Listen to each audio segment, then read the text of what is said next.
Assalamualaikum warahmatullahi wabarakatuh. Kembali lagi di channel Berita Mistis. Untuk kisah kali ini masih melanjutkan dari kisah yang sebelumnya, sebuah kisah yang ditulis oleh Restu Wira Atmaja. Dan untuk kisahnya yaitu sebuah kisah yang berjudul Pendem. Dan sebelum kita masuk ke ceritanya, tekan dulu tombol like video ini dan jangan lupa tekan juga tombol subscribe channel ini. Dan nyalakan juga lonceng notifikasinya agar tidak ketinggalan cerita-cerita lainnya dari channel ini. Dan bagi teman-teman yang pengen membaca langsung ceritanya, nanti silahkan saja kunjungi linknya yang nanti akan saya sertakan di kolom deskripsi. Dan seperti apa untuk kelanjutan dari kisah ini, langsung saja kita masuk ke ceritanya.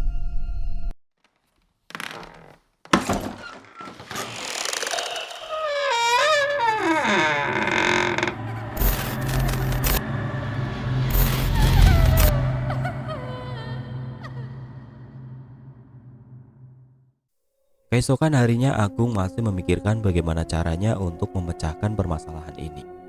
Dia tidak tahu harus bagaimana, sementara anaknya menjadi aneh semenjak dirasuki oleh sosok yang disinyalir merupakan sosok kiriman dari paman Wastari.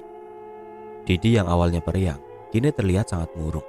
Ia sama sekali tidak pernah bersosialisasi dengan orang-orang di sekitarnya.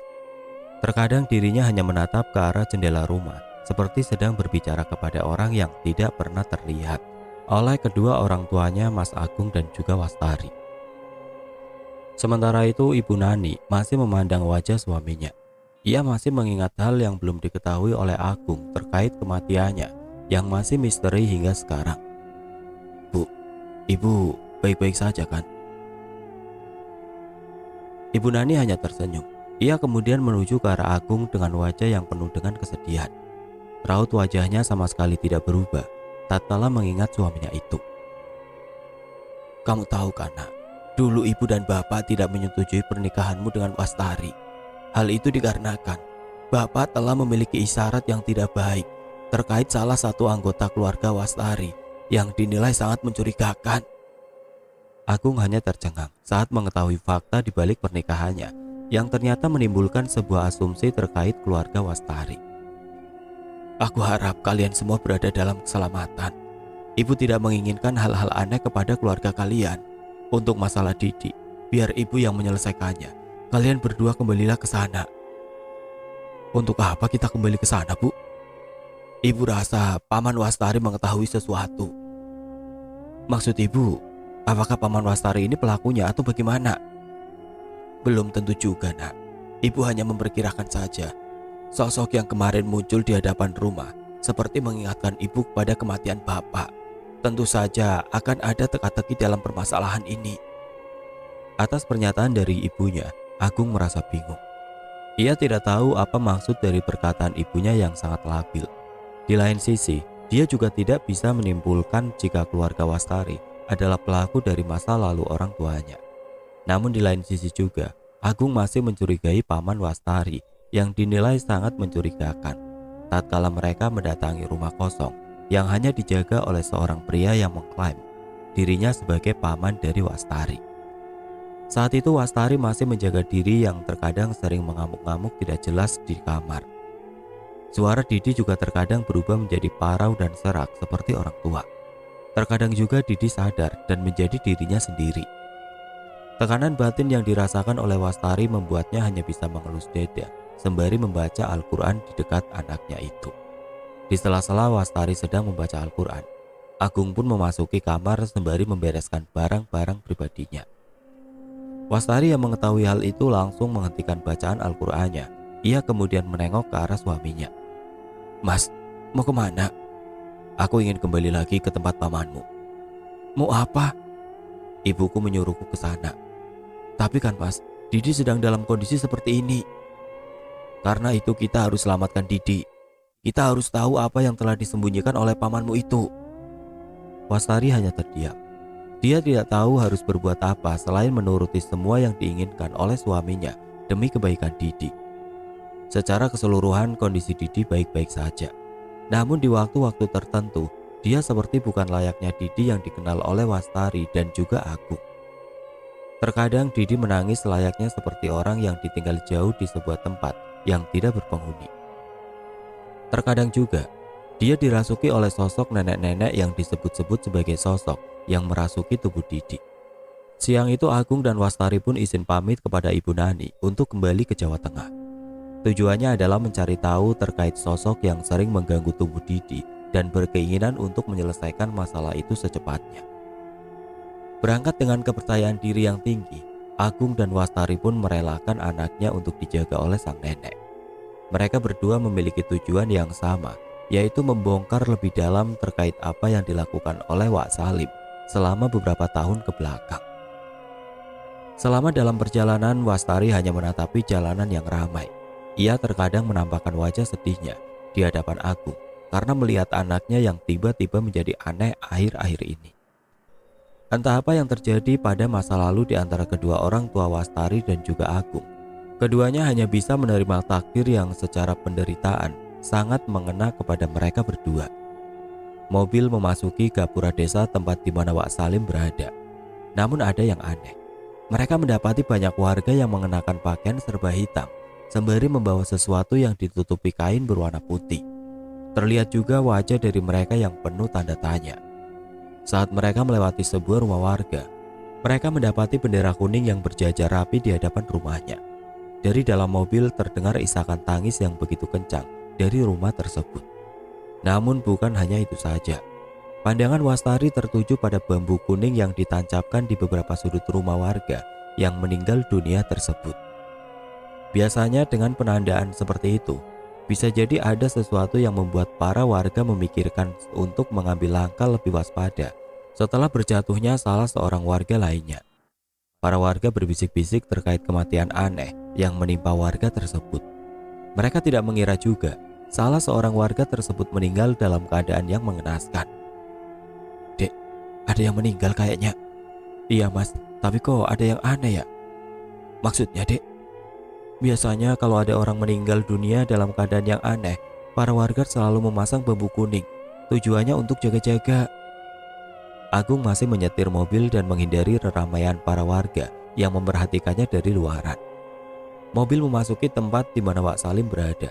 Sebuah rumah kosong yang di depannya bertuliskan penjualan. Rumah yang berada di halaman rumah tersebut. Saat di mana Agung dan Wastari membuka gerbang, ia memarkirkan mobilnya di halaman rumah. Lalu keluarlah seorang lelaki tua dengan langkah yang penuh hati-hati. Dia adalah Wak Salim. Agung dan Wastari turun dari mobilnya. Ia kemudian disambut oleh Wak Salim dengan pelukan hangat. "Kok kalian berdua? Di mana anak kalian?" tanya Wak Salim. Agung dan Wastari saling menatap. Keduanya tampak bingung untuk menjawab pertanyaan yang dilontarkan oleh Wak Salim kepadanya. "Anu Wak, Didi lagi sakit." "Sakit apa?" Wastari hanya bisa terdiam. Tampaknya dia tidak mau menceritakan terkait apa yang sedang terjadi. Takutnya apa yang ia ceritakan kepada Wak Salim justru menjadi bumerang bagi dirinya sendiri. "Aku tahu apa yang kalian pendam. Sekarang masuklah ke dalam rumah," ucap Wak Salim. Agung dan Wastari izin mengambil barang-barangnya terlebih dahulu. Mereka berdua kemudian masuk ke rumah peninggalan orang tua Wastari yang sekarang dihuni oleh Wak Salim seorang. Seperti biasa, di dalam rumah mereka berdua seperti mencium bau busuk yang menyerbak. Entah memang ada bangkai yang sudah lama tidak diangkut atau memang ada hal lain yang berada di rumah peninggalan orang tua Wastari itu. Wak Salim menyiapkan wedang dan beberapa makanan untuk nantinya menjadi teman obrolan mereka saat itu. "Silakan, ceritakan apa yang menjadi keresahan hati kalian," jelas Wak Salim. Agung dan Wastari tidak bisa menjawab atau menceritakan apapun. Kali ini mereka berdua tampak bingung untuk mengawali obrolan dan rasanya seperti sangat canggung tatkala berhadapan langsung dengan Wak Salim. Seperti ada sesuatu yang mereka pendam namun tidak ingin diungkapkan. Di lain sisi mereka berdua juga mempercayai cerita yang diceritakan oleh Ibu Nani, ibu dari Mas Agung, terkait hal yang terjadi kepada Didi. Namun melihat raut wajah yang tampak begitu luas dari penampilan Wak Salim sekarang, Agung tampak ragu dengan penilaian cepat yang diberikan orang tuanya kepada Wak Salim.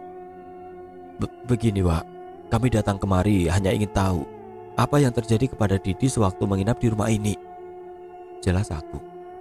"Memangnya setelah dari sini Didi masih kumat?" Agung hanya mengangguk. Sedangkan Wak Salim, ia hanya menghela nafas panjang. Rasanya seperti tertimpa tambahan beban hidupnya dalam tubuh yang sudah tua renta itu. Jadi, Didi kenapa, Wak?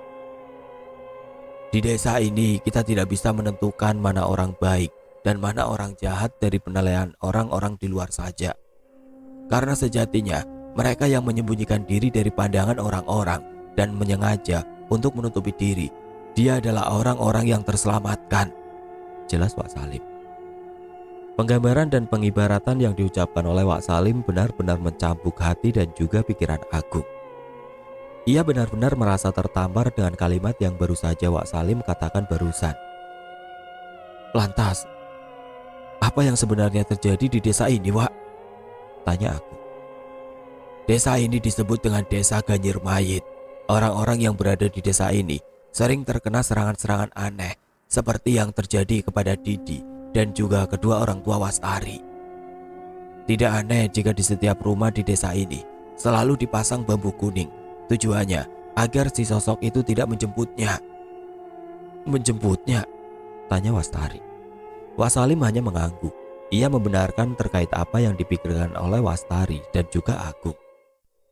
Keduanya masih belum paham dengan ucapan yang dilontarkan oleh Wak Salim terkait kalimat menjemput yang dimaksud. Wak Salim tampak membenci hal itu. Tatapan matanya melotot tajam ke arah jendela, seperti mengingat memori kelam saat dimana dirinya mendapati sosok yang tidak ia sukai. Bibirnya yang berwarna hitam bergerak-gerak, seperti sedang menyumpah serapah sesuatu yang ia benci. Anak-anak di sini banyak yang meninggal dengan cara yang mengenaskan. Tubuhnya mengeluarkan bau seperti mayit. Dari mulutnya terkadang keluar cairan busuk. Beberapa ada yang melihat mereka meninggal dengan cara yang lebih ekstrim, di mana setengah tubuhnya dipendam di liang lahat dengan kepala yang masih mendongak ke arah langit. Agung hanya bisa mendengar sembari menganalisa kembali apa yang ia ketahui terkait Wak Salim dari ibunya. Jika memang pelakunya adalah Wak Salim, mana mungkin dia akan menceritakan sedetail ini kepada Agung. Seperti biasa, tatkala memasuki waktu sore, desa ini selalu dihadiri langit yang berwarna kelabu. Mendung sudah merambah ke setiap sudut desa. Orang-orang desa mulai berlarian untuk memasuki rumahnya masing-masing. Tanah menjadi basah tatkala tetesan demi tetesan hujan berjatuhan. Bau semerbak tanah yang khas serta udara yang berhembus dari luar menusuk ke tubuh mereka masing-masing. Wak Salim masih dengan tenang menghadapi cuaca yang berubah-ubah seperti ini. Ia masih tetap membakar rokok kretek sebagai teman kesehariannya. Kamu tahu Ganyir Mayit, Wastari? Tanya Wak Salim kepada Wastari. Apa itu, Wak? Sebuah pesugihan yang membuat tumbalnya membusuk seperti bau mayit. Orang-orang yang sudah mengeluarkan bau mayit, dia akan menjadi tumbal nantinya. Ganyir Mayit adalah aib bagi warga yang ada di desa tersebut. Sebuah pesugihan yang membuat korban atau tumbalnya menderita seperti mayit. Selain itu, bau busuk yang dikeluarkan oleh korban juga sama persis seperti mayit. Karena itulah, jika ada salah seorang warga yang meninggal dunia, lalu di sekitaran rumahnya tertancap bambu kuning, bisa jadi orang tersebut meninggal dunia karena pesugihan Ganyir Mayit. Pak Salim menjelaskan sudah lama pesugihan ini dilakukan, namun pelakunya belum juga tertangkap. Tidak banyak warga yang mengetahui siapa pelakunya. Karena itulah, sampai saat di mana korban berjatuhan, pelaku dari pesugihan Ganyir Mayit ini belum ditemukan. Malam itu Agung dan Wastari memutuskan untuk menetap di rumah yang dijaga oleh Wak Salim. Mereka tidak mungkin untuk pulang di waktu malam karena resiko hal-hal yang tidak masuk akal kerap terjadi. Seperti biasa, tatkala mereka berdua sedang tertidur, mereka selalu mendengar suara aneh yang bunyinya sangat familiar. Tak, tak, tak. Suara itu terngiang-ngiang di kepala Agung. Ia sedikit terganggu dengan suara aneh. Namun, dia langsung terbangun dan teringat sesuatu akan makna dari suara itu. Pintu kamarnya terbuka lebar. Di hadapannya sudah berdiri sosok nenek tua dengan tubuh yang kurus kering. Lalu kedua tangannya dibenturkan secara bersamaan hingga menimbulkan suara yang berbunyi. Tak, tak, tak. Tidak berselang lama seorang anak kecil berjalan ke arah sosok tersebut. Ia kemudian memeluk sosok tersebut hingga wajahnya menjadi pucat. Dari mulutnya keluar cairan hitam. Baunya sangat busuk. Matanya melotot ke langit-langit rumah. Kedua tangannya menjadi mengkerut. Anak kecil itu berteriak memanggil nama Agung. "Bapak, Bapak, Didi." Agung terperaja tidak percaya jika anaknya sudah berada dalam jangkauan si sosok tersebut. Kedua tangannya segera menghalau selimut. Kakinya mulai digerakkan, tubuhnya memberontak ke depan untuk bisa menggapai Didi yang sudah setengah mati berada dalam pelukan sosok itu. Akan tetapi, Mas kenapa?" tanya Wastari. Agung langsung berteriak histeris. Dia terbangun dan segera memeluk istrinya. Dia mengalami mimpi paling buruk dalam hidupnya. Emosinya meledak hingga tetesan air matanya membasahi pundak Wastari. "Didi, kenapa Didi Mas? Aku mimpi buruk barusan." "Mimpi buruk apa?" "Didi bakal jadi tumbal gayur mayit." Wastari langsung terdiam. Mulutnya sontak berucap kalimat istighfar. Jantungnya mulai berdegup kencang. Dia sadar mimpi yang baru saja mendatangi suaminya bukanlah mimpi biasa pada umumnya. Sembari menenangkan Agung, Wastari pun mengelus-ngelus pundak suaminya dengan belayan kasih sayang. Tekanan batin yang dirasakan oleh suaminya sangat besar sampai-sampai terbawa dalam mimpi. Namun seberat apapun masalah yang dirasakan oleh suaminya, Wastari tetap berada di sampingnya sembari memberikan ketenangan untuknya. Selepas Agung tenang, Wastari mengajak suaminya untuk melaksanakan sholat malam 2 rakaat. Ini bertujuan agar dirinya meminta bantuan kepada Tuhan atas jalan dan tujuan yang akan ditempuh selanjutnya. Mereka berdua pun bergantian pergi ke kamar mandi. Wastari mengawali untuk menuju ke kamar mandi. Ia kemudian mengambil air wudhu. Saat dimana dirinya sedang berwudhu, Wastari mencium bebauan busuk di sekitarnya. Ia kira bau busuk itu dikeluarkan dari air yang baru saja ditumpahkan dalam keran. Saat hidungnya mengendus air tersebut, Wastari tidak mendapati bebauan busuk yang berasal dari air itu.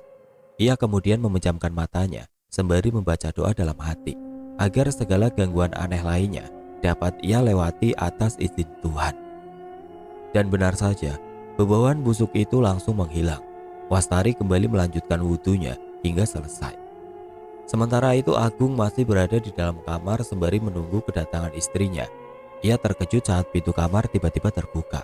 Lalu berjalanlah seorang wanita melewati kamar sembari membawa sesuatu dalam sebuah wadah. Perempuan itu terhenti tepat di depan kamar sembari mengambil seekor katak yang masih hidup dalam wadah tersebut. "Wastari?" Wanita itu hanya tersenyum sembari mengunyah daging katak mentah-mentah. Ia kemudian berjalan sembari mendongakkan kepalanya sembari memakan sisa daging katak yang belum dihabiskan. Agung tidak percaya jika itu adalah Wastari. Ia kemudian turun dari tempat tidurnya.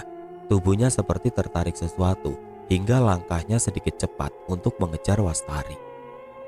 Namun baru juga dirinya keluar dari kamar, seorang wanita memanggilnya dari arah kamar mandi. "Mas, mau kemana?" Agung terkejut mengetahui istrinya ada 2. Ia kemudian menatap ke arah yang berbeda, di mana di situ terdapat 2 Wastari yang berbeda.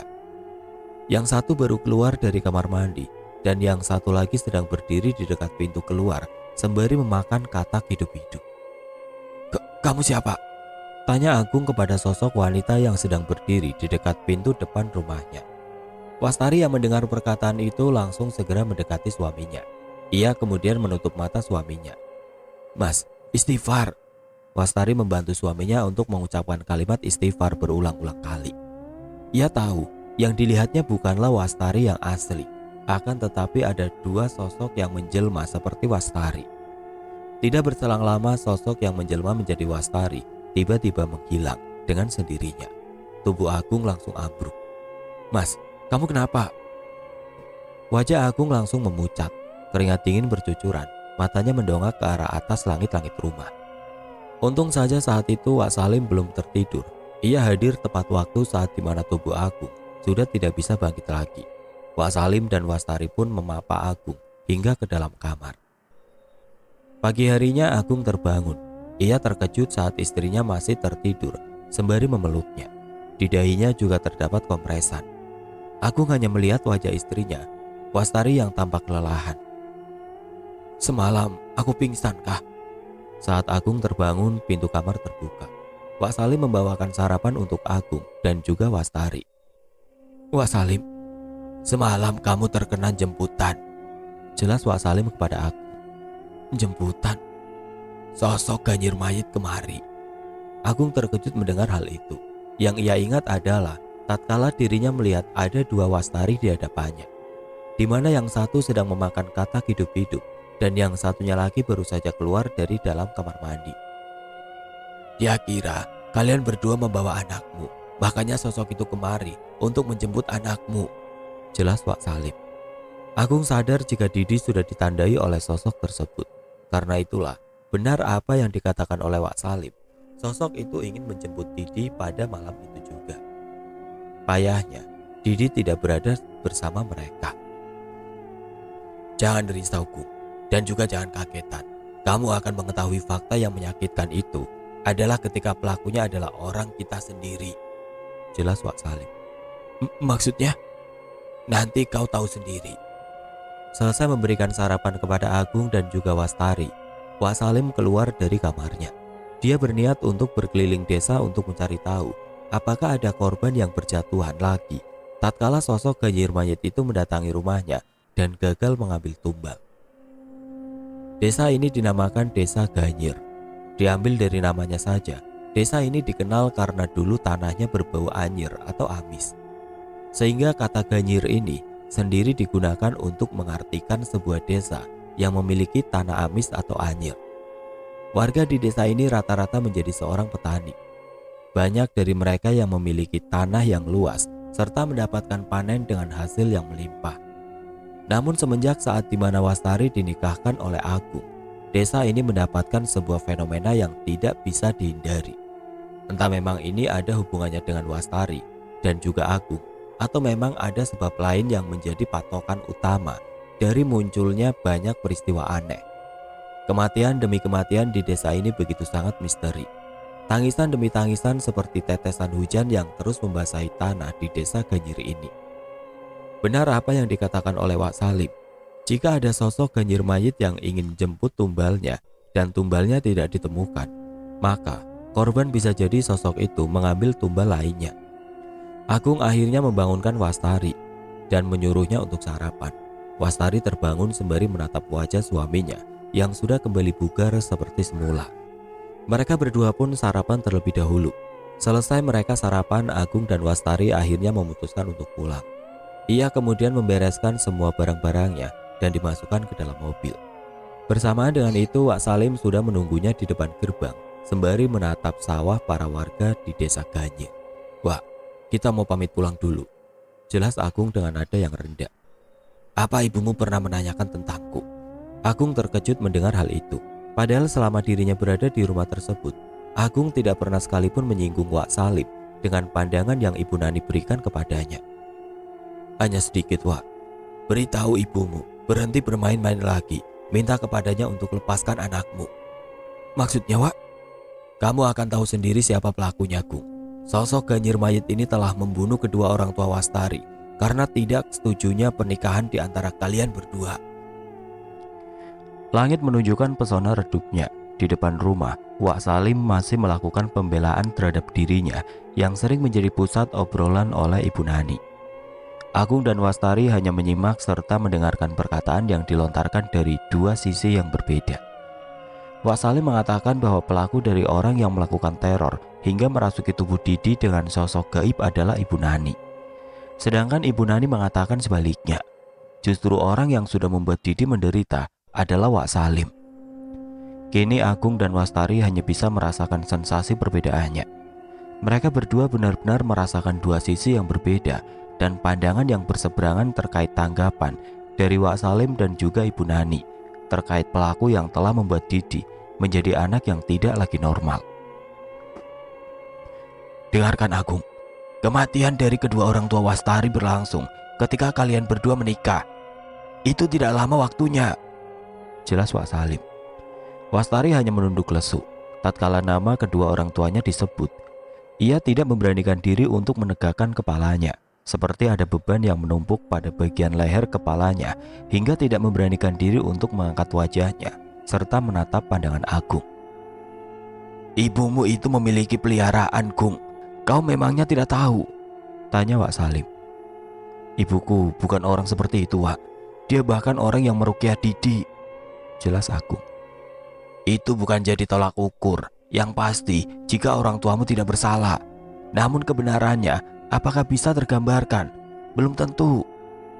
Perkataan yang menusuk dari mulut Wak Salim sempat membuat hati dan pikiran Agung berpikir dua kali.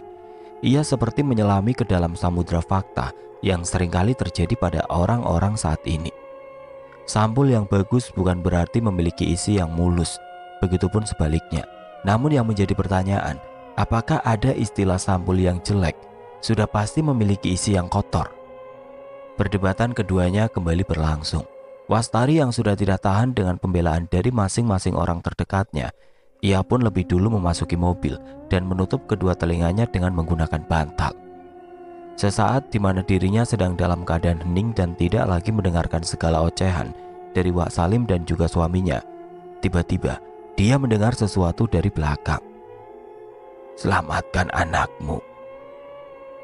Ganyir Mayit bersama dengan Lowo Ireng akan mengincar keluargamu." Wastari langsung membuka kedua matanya. Ia segera melihat luaran mobil. Di luaran terdapat seorang nenek tua yang sedang membelakangi tubuhnya.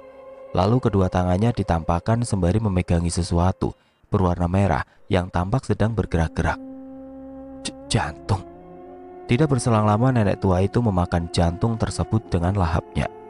Ternyata istilah katak yang dimakan oleh nenek tersebut adalah jantung dari manusia. Bisa dibilang tiap katak yang dimakan oleh sosok yang menyerupainya adalah tiap korban yang nantinya akan dijadikan tumbal. Wastari berteriak kencang karena ketakutan.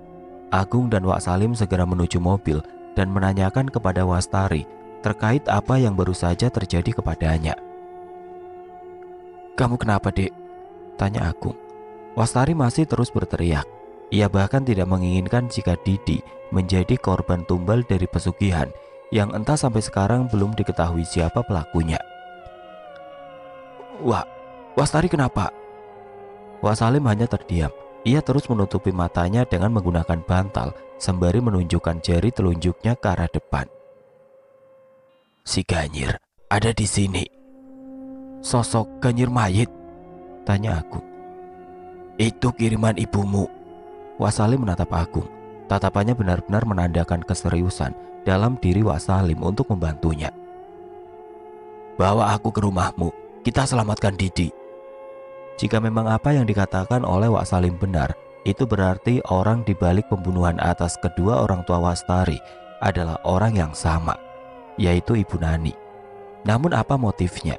Apakah karena ketidaksetujuan antara kedua belah pihak, atau memang ada sesuatu yang sedang diincar olehnya? Setelah diputuskan, Wak Salim pun akhirnya diperbolehkan untuk menuju ke rumah Ibu Nani dan di tempat di mana Didi berada. Mereka berangkat di saat kondisi Wastari benar-benar dalam keadaan membaik. Di saat mobil melewati rumah-rumah warga, Wak Salim sengaja membuka kaca jendela mobil. Di situ, para warga yang awalnya dalam keadaan gembira, senang dan sedang bercengkrama, tiba-tiba mereka semua langsung terdiam tatkala Wak Salim memperlihatkan diri jika di dalam mobil tersebut terdapat dirinya. Wastari dan Agung yang melihat fenomena tersebut merasa kebingungan. Mengapa Wak Salim seperti sosok yang ditakuti oleh para warga desa? "Semua warga di sini pada umumnya memiliki ketakutan yang sama, Gung," ucap Wak Salim kepada Agung. "Ketakutan yang sama? Apa memangnya, Wak?" "Jika kamu memiliki sebidang tanah yang ditumbuhi padi, mungkin harapanmu tidak inginkan jika padimu hangus terbakar atau rusak karena terkena hama," tanya Wak Salim. Agung hanya mengangguk. Kini ia mengerti apa yang dimaksud oleh Wak Salim terkait istilah yang baru saja dikatakannya.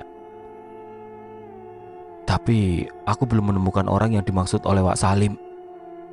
Wak Salim kembali terdiam. Suasana menjadi hening. Yang mereka dengar kali ini adalah suara bising dari kendaraan yang padat di jalanan pantai utara.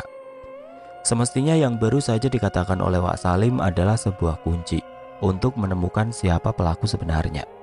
Setelah hampir 5 jam perjalanan, mobil memasuki tempat di mana rumah Ibu Nani berada. Ini mungkin pertama kalinya bagi Wak Salim memasuki sebuah tempat yang tampak sejuk. Akan tetapi tatapan Wak Salim hanya tertuju kepada luaran. Ia seperti sedang mengingat sesuatu yang menjadi masa kelam baginya sendiri. Setibanya di sebuah rumah, mobil terhenti. Agung segera mematikan mesin mobil. Wastari tampak lebih baik dari sebelumnya. Mereka pun bersiap-siap untuk keluar mobil. Akan tetapi segerombolan orang segera menyerbu mobil Agung dan memintanya untuk segera dibuka. "Pak, buka, buka." "Ada apa ini?" tanya Agung sembari membuka kaca jendela mobil. Agung, Wastari, dan juga Wak Salim tampak kebingungan dengan kehadiran segerombolan orang yang tiba-tiba saja memintanya untuk segera keluar dari mobil. Mereka pun akhirnya turun dari mobil.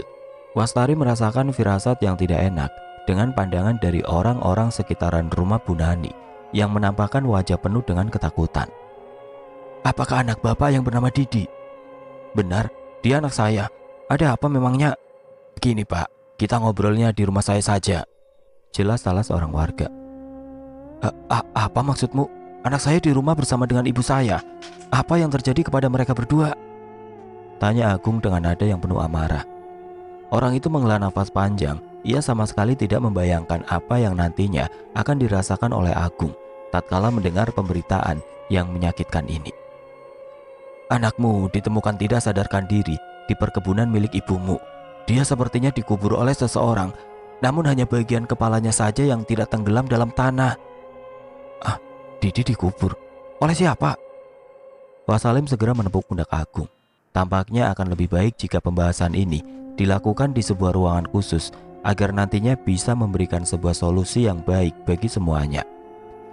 Sementara itu saat Agung dan Wastari menuju ke sebuah rumah, Wasalim hanya tertuju kepada rumah dari Ibu Nani. Ia merasa jika pelaku dari penguburan Didi yang ditemukan oleh warga adalah Ibu Nani sendiri. "Sampai kapan dendammu akan terbalaskan?" Di salah seorang rumah warga, Agung dan Wastari diberitahu terkait dengan kondisi Didi saat ini.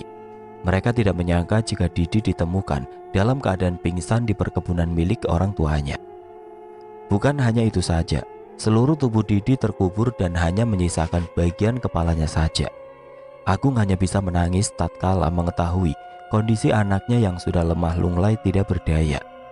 Berbeda dengan Wastari, ia justru menanyakan sesuatu yang memang sangat penting untuk dibahas terkait kejadian yang baru saja menimpa anaknya sendiri. "Tapi, apakah bapak-bapak di sini tahu di mana Ibu Nani sekarang?" tanya Wastari.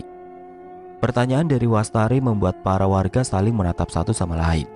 Mereka tampak saling melempar pertanyaan tersebut ke satu sama lain karena tidak ingin terkena tulah dari apa yang nantinya keluar dari mulut mereka masing-masing. "Kok kalian semua diam? Ada apa memangnya?"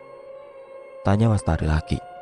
Karena Wastari terus-menerus memberikan pertanyaan yang sama, akhirnya salah seorang dari mereka menjawab pertanyaan sulit dari Wastari. "Sebenarnya kami tidak ingin mengungkapkan hal ini, namun saat kami menemukan Didi, kami juga sempat ke rumah Ibu Nani. Akan tetapi kami menemukan sesuatu yang mengejutkan." "Apa itu?" "Mayat anak kecil yang sudah menjadi kerangka dan posisinya persis seperti apa yang telah terjadi kepada Didi. Mayat tersebut dibiarkan terpendam di dalam tanah hingga keseluruhan tubuhnya berubah menjadi tulang." Di saat obrolan semakin memanas, tiba-tiba pintu dibuka oleh seseorang. Brak! Sembari menatap yang lainnya, orang tersebut hanya tersenyum kepada Wastari dan juga para warga yang lainnya. "Wak Salim, ada apa? Jadi kalian sudah tahu kan siapa pelakunya?" "Apa maksudnya, Wak?" tanya Wastari dengan nada yang tidak stabil. "Mertuamu melakukan pendem mayit. Dia juga yang mengirimkan sosok Ganyir itu ke desa kita. Belum lagi, dia telah memfitnahku dengan penilaian yang salah." Agung yang kebetulan sedang berada di kamar tiba-tiba keluar. Ia kemudian mengusap kedua matanya yang telah berurai air mata. "Mas, jadi apakah ibuku pelakunya, Wak?" tanya Agung kepada Wak Salim. Wak Salim hanya mengangguk. Ia kemudian meminta kepada Agung dan juga Wastari untuk tinggal di rumah warga tersebut. Pasalnya, setelah Wak Salim mengecek seluruh bagian rumah Ibu Nani, ia tidak mendapati Ibu Nani berada di rumah tersebut. Melainkan yang ia temukan adalah kerangka-kerangka manusia yang sudah dipendam di dalam satu liang lahat. Karena tidak ingin menimbulkan keributan, akhirnya Wak Salim meminta kepada para warga untuk mengubur kerangka-kerangka tersebut di tempat pemakaman umum.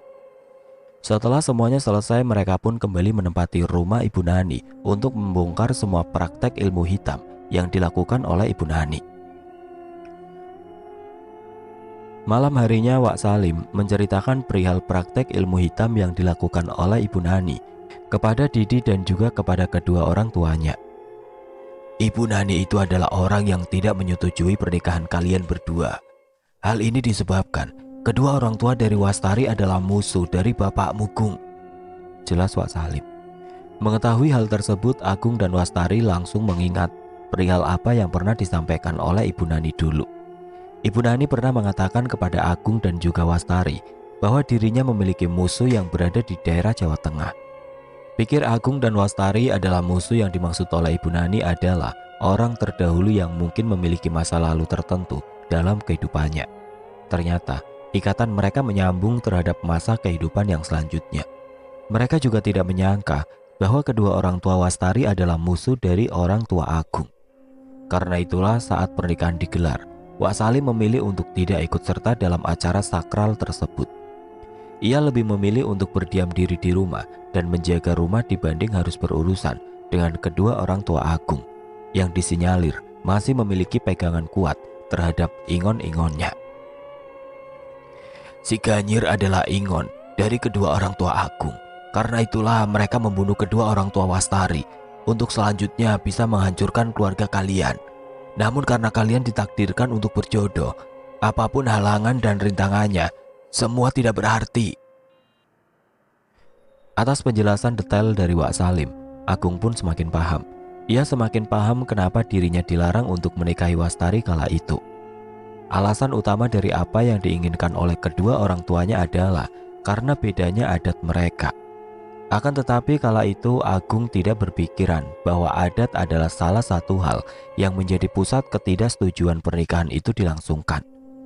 Ternyata masa lalu antara kedua orang tua mereka saling mengikat, di mana kedua orang tua dari Agung tidak ingin menikahinya dengan Wastari.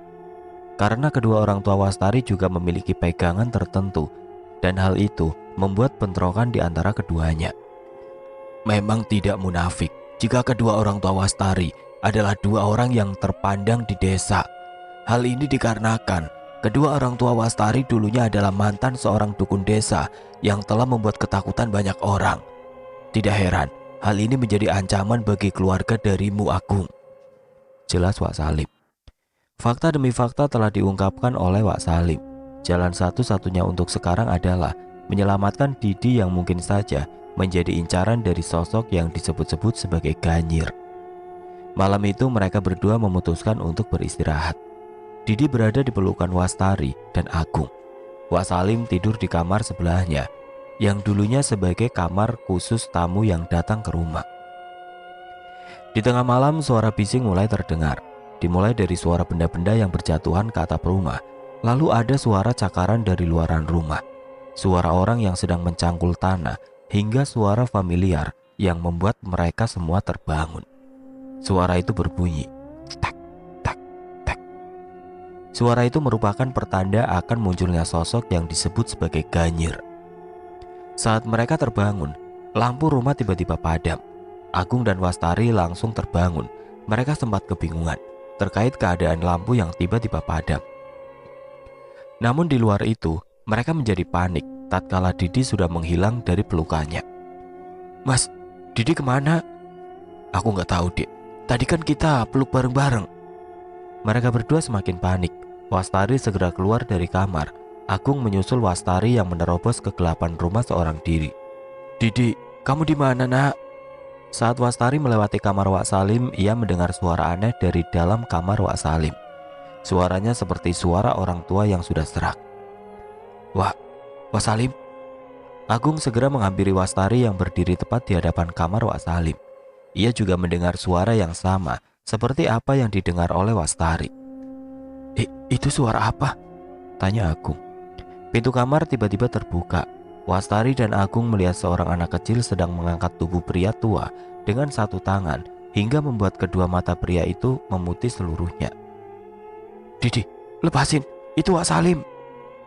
Didi pun menengok ke arah Wastari dan juga Agung. Ia kemudian tersenyum, namun kedua bola matanya memutih. Bisa disimpulkan Didi sedang dirasuki oleh sosok yang disebut Ganyir. Tiba saat di mana Agung memaksa untuk memasuki kamar. Tiba-tiba Didi melepaskan cekikannya. Tubuh Wak Salim terjatuh ke lantai. Tubuhnya langsung melemas. Kedua tangannya hanya memegangi leher yang sudah digenggam kuat selama beberapa menit terakhir. Sementara Didi, ia langsung jatuh pingsan. Lampu kembali menyala seperti semula. Sosok yang merasuki tubuh Didi keluar dengan sendirinya. Malam itu Wastari dan Agung segera merawat Didi dan juga Wak Salim. Mereka berdua benar-benar kecolongan tatkala sosok Ganyir itu merasuki kembali ke tubuh Didi dan hampir membunuh Wak Salim. Jika telat, mungkin saja Wak Salim akan meninggal dunia karenanya. Tubuh Wak Salim yang sudah tua renta, mana mungkin bisa menahan cekikan hingga selama itu. Namun yang menjadi hal yang tidak terduga adalah tatkala Didi mengangkat tubuh Wak Salim dengan satu tangan, lalu tersenyum ke arah Wastari dan juga Agung. Keduanya benar-benar merasakan kengerian tatkala sosok yang merasuki Didi benar-benar mengetahui apa yang akan diperbuatnya saat itu. Pagi harinya Didi dan Wak Salim masih beristirahat di rumah. Kini Agung mencari salah seorang kiai atau semacamnya untuk bisa menuntaskan masalah ini. Ia tidak mau jika keluarganya terus-menerus mendapatkan teror yang sama, bahkan lebih membahayakan. Di desa sebelah, Agung menemukan seorang kiai yang sudah tahu betul akan kasusnya. Kiai itu bernama Mbah Ahmad. Menurut Mbah Ahmad, kasus Didi bukanlah kasus yang pertama. Sebelumnya di desanya juga mendapati kasus yang sama, hanya saja pelakunya belum ditemukan. Dan saat dimana Agung menceritakan hal tersebut kepada Mbah Ahmad kemudian menyimpulkan bahwa kasus yang sudah terjadi sejak dulu adalah kasus yang sama. Itu berarti pelaku dari kengerian di masa lalu saat banyak anak-anak kecil yang ditemukan meninggal dunia dalam keadaan terpendam di dalam tanah adalah oleh sebab ulah dari Ibu Nani.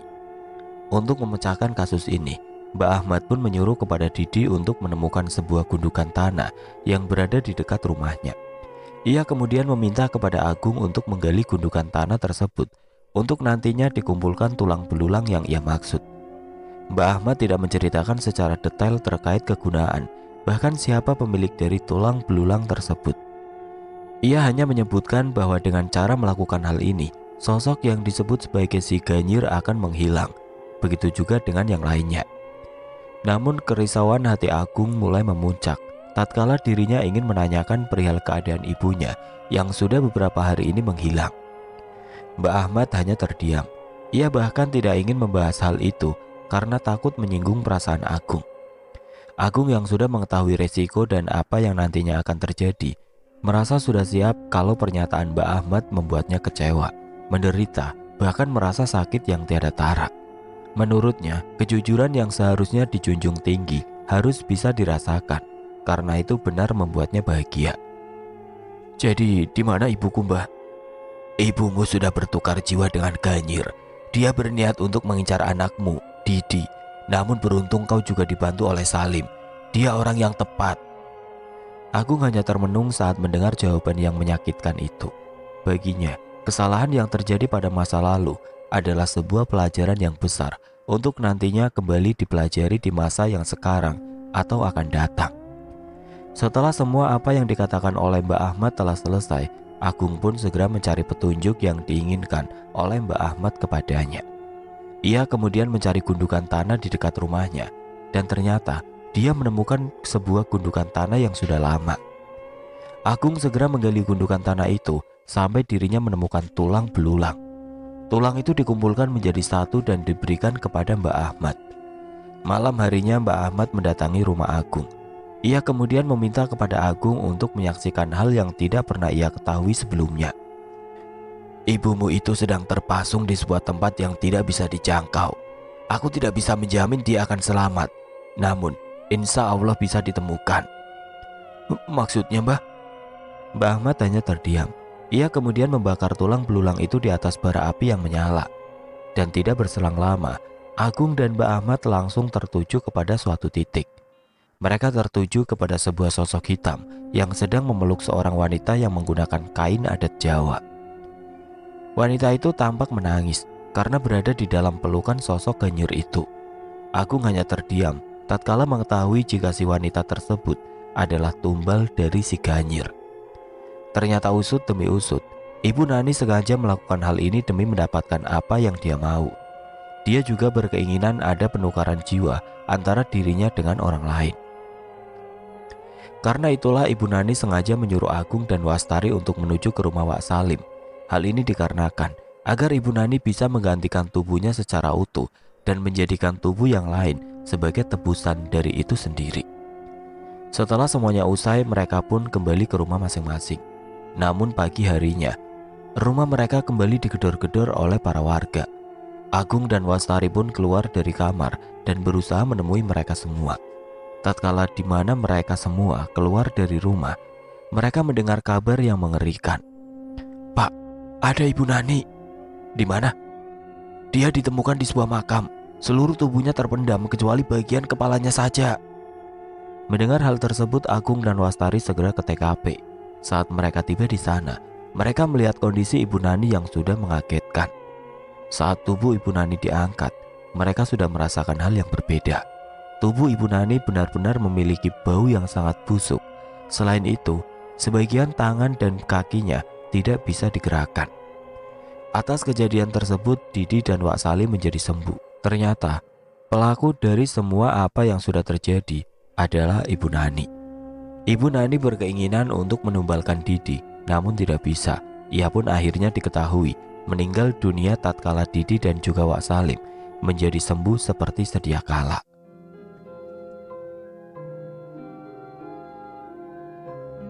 Oke teman-teman, sekian untuk kisah kali ini. Bagaimana menurut kalian tentang kisah ini? Tulis komentar kalian di kolom komentar. Dan buat teman-teman yang baru bergabung, jangan lupa untuk like, komen, share, serta subscribe channel ini. Dan nantikan kisah-kisah horor berikutnya tetap di channel Berita Mistis. Wassalamualaikum warahmatullahi wabarakatuh.